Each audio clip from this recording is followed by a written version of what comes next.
In the movies, vampires are shown to have fast reflexes and enhanced strength, both of them caused by levels of dopamine in the body. According to research, the use of dopaminergic drugs can influence the functions of the neurotransmitters in the human brain. However, research also shows too much dopamine can result in such side effects as increase in risk-taking, addictive behavior, and mental disorders. A vampire attack is observed by a college professor, who finds the vampire quite fascinating. About a month later, the vampire approaches a vampire and offers a deal. At his home, the professor supplies blood secretly obtained from a college and various hospitals, and the vampire agrees to become a test subject. The professor experiments with dopamine or other similar drugs. The vampire likes it, and as payment, kills the professor. According to legend, a vampire is capable of living longer than an average human. In fact, it is said that they can live for centuries. While such a thing sounds like pure fiction, there is some evidence that can prove such theory. For starters, it is the vampire's constant drinking of blood. As long as fresh blood is put into the body, the vampire will remain in constant health. Now, as for the age situation, it's possible that it might be a disease known as neoteric complex syndrome. Now, this is a unique syndrome that affects the body. It prevents the body from aging.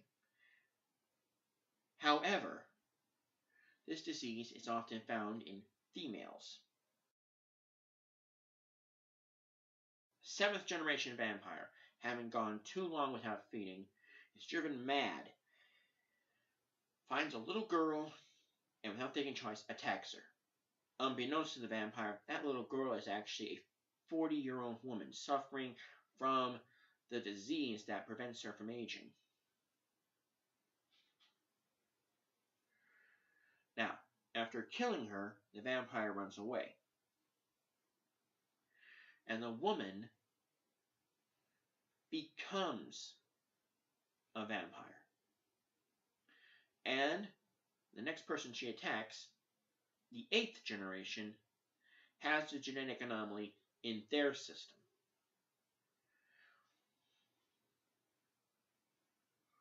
Now, from all appearances, it would look like a vampire never ages. In the movies, it is revealed that if you were to attack a vampire and maybe cut him, they'll heal rather quickly.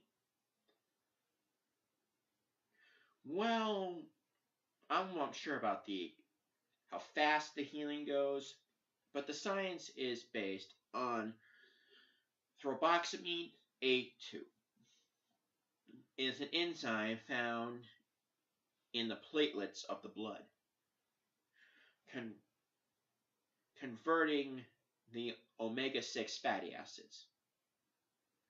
Now, an abundance of this stuff, possibly from drinking a lot of blood, would allow the body to heal faster, but probably not at such an advanced speed. Now, what about the wounds caused by a vampire? In the movies, it is revealed that people who are bitten have those holes in their necks for the rest of their lives. It is revealed that those wounds never heal. Or, like in the movie Blade, it is said that Deacon Frost, the villain, had a wound that didn't heal, even though he was a vampire. Well, these type of wounds are known as chronic wounds. By definition, chronic wounds are a result of a loss of skin and or tissue around the wound. Thus, it takes longer. it is believed that a vampire bite damages the surrounding area, preventing it from healing. And even with fresh blood, the puncture wounds will never heal. Same goes for a cut that happens before they get bitten. In some cultures, it is said, when you are turned into a vampire, you become an obedient servant to the vampire who turns you. In the Bela Lugosi vampire movie, it's said that he was able to control his subjects, bend their will to his own. Well, turns out, some people believe vampires use hypnosis, but even hypnotists will admit hypnosis is more effective when a drug is used. The drug scopolamine, also known as the devil's breath, is a very potent drug and quite effective at rendering a person quite susceptible to hypnosis. An 8th generation vampire gets such a drug into their system.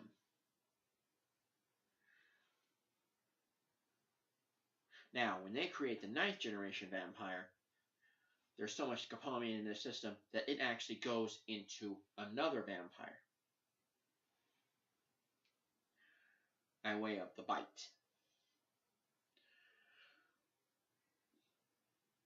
Now, I know what you're thinking. But the body is designed to break down that stuff.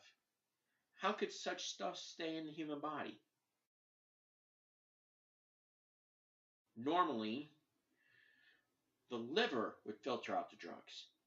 But now, let's say that liver is damaged, possibly by liver disease. That would make it to where the drug would constantly be in the system. It would never leave. But now, how can you live without your liver? Answer: constant drinking of blood keeps the disease at bay. It doesn't correct the disease, but it also doesn't make it go. It simply stops the disease where it is. Answer: immunity.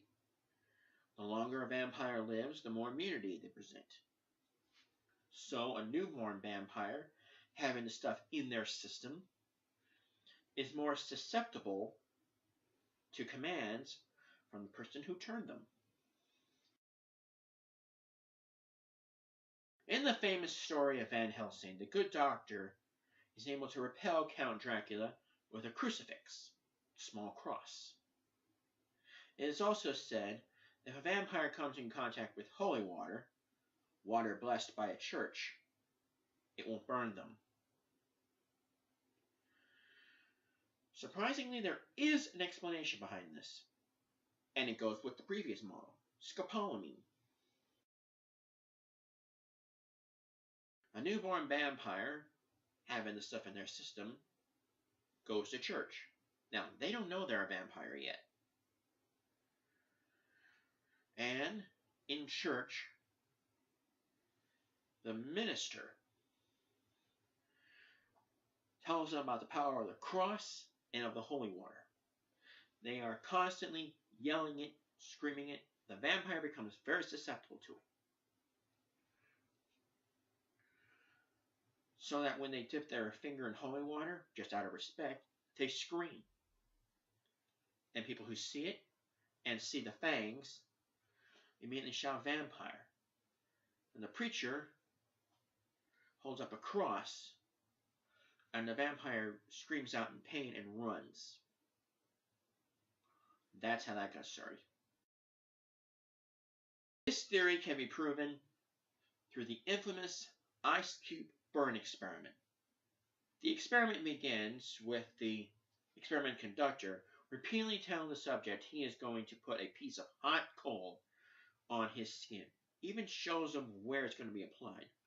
The subject is then blindfolded, and the conductor repeatedly tells the subject he is going to burn him, and even touches the area where the cold is going to present. And then, after repeating the same words one last time, they actually put an ice cube on the subject's skin. However, the skin is actually blistered. It's called Power of the Human Mind.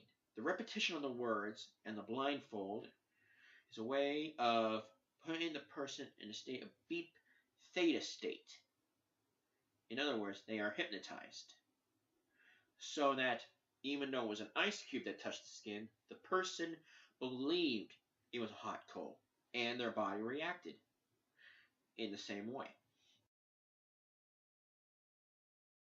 The idea of a vampire having no reflection is a myth that has spun out of control. In actuality, it is a mental condition called depersonalization disorder. In this scenario, a person has persistent or reoccurring feelings of being disconnected or detached from themselves. Now, when it comes to mirror, they take one look at their reflection and see something disturbing and turn away from it. Back in the days before the condition was officially diagnosed, if someone saw a vampire react and run away from a mirror or reflective surface, they would say something along the lines of, they are shocked because they couldn't see their reflection. It's possible that such a disease can be carried on to the next generation of vampires because it's a condition known as genetic memory. The neurochemistry and hormones are connected and are transmitted via the disease.